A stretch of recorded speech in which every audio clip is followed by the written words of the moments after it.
Paul nous dit « Soyez renouvelés dans l'esprit de votre entendement », Éphésiens 4, 23. L'entendement, qui est une partie de l'âme dominée par l'esprit, doit devenir spirituel. Il y aura une âme spirituelle et une âme charnelle. L'âme spirituelle, pleine de sagesse, est seule ouverte aux pensées de Dieu. Que Dieu nous enseigne ce que c'est que d'avoir une âme renouvelée, une âme spirituelle purifiée et dominée par l'esprit, et non par la puissance charnelle, une âme capable de penser sagement et clairement les pensées de Dieu. Marchez sur l'esprit, vous n'accomplirez pas les désirs de la chair, Galates 5, 16. Quand vous réaliserez la demeure du Saint-Esprit dans votre esprit, que vous lui permettrez de diriger tout votre être, lorsque vous marcherez selon l'esprit, alors seulement vous obtiendrez la maîtrise complète sur les désirs de la chair. Vous pouvez demander d'être délivré de telle ou telle habitude de la chair, mais à moins que votre esprit ne soit libéré de façon à marcher selon l'esprit, vous retomberez certainement dans votre vieille habitude, et même si vous n'y cédez pas absolument, vous désirerez le faire, ce qui est presque aussi coupable. Dieu veut que vous soyez délivrés de la servitude de la chair, et le moyen pour y arriver, c'est de laisser l'esprit gouverner de façon à ce que le corps soit complètement sous sa domination. Nous voyons dans le Seigneur Jésus au tombeau de Lazare comment l'esprit travaille en maître dominant les armées du mal. Jésus frémit dans son esprit, Jean 11, 33. Frémir ici est l'expression de la douleur profonde, mêlée d'indignation, produite dans l'âme du Seigneur à la vue du pouvoir de la mort sur l'esprit de l'homme. Il alla à la tombe de Lazare avec indignation contre le prince de la mort. Et cette indignation de son esprit éclate avec force et puissance. Quand il s'écria triomphant de toutes les puissances du mal, Lazare sort. Si votre esprit a été vraiment libéré des liens de l'âme et uni au Seigneur, et si vous connaissez la vie dans l'esprit, vous comprendrez dans quelle attitude Jésus s'approcha de ce tombeau.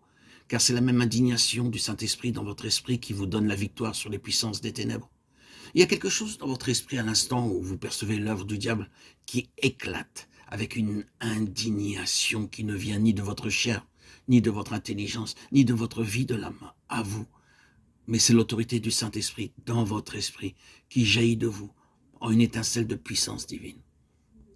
Vous ne pouvez pas travailler efficacement à délivrer les âmes sans cette indignation qui jaillit de votre esprit, car c'est l'action de Dieu au-dedans de vous.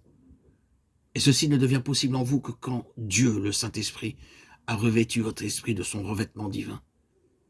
Alors, un certain mouvement profond se produira au centre même de votre être et éclatera dès que vous verrez l'œuvre du diable s'opposer à vous. Une grande puissance n'est pas toujours une grande influence, mais c'est quelque chose qui se ressent et qui dit en nous avec une autorité tranquille, ceci est l'œuvre de Satan. Aussitôt que vous ressentez cela, vous lui résistez dans votre esprit par la puissance de Dieu. Telle est la vie de victoire à laquelle Dieu veut nous amener. Nous voyons la nécessité de la croix de la parole de Dieu, laquelle aussi opère en vous qui croyez. 1 Thessaloniciens 2,13. D'un côté, nous regardons au calvaire comme étant la base de toute l'œuvre de Dieu en nous. Et de l'autre côté, nous voyons comment la parole de Dieu doit agir continuellement en nous. Voulez-vous laisser la parole de Dieu pénétrer en vous jusqu'à la division de l'âme et de l'esprit? Ah, il y aurait beaucoup à dire sur la marche selon l'esprit. Il y a cet esprit doux et paisible, 1 Pierre 3, 4. Puis il faut apprendre à ne pas agir sans être en coopération avec le Saint-Esprit. Vous pouvez discerner instantanément quand vous parlez par votre intelligence, par vos facultés mentales et non dans l'esprit.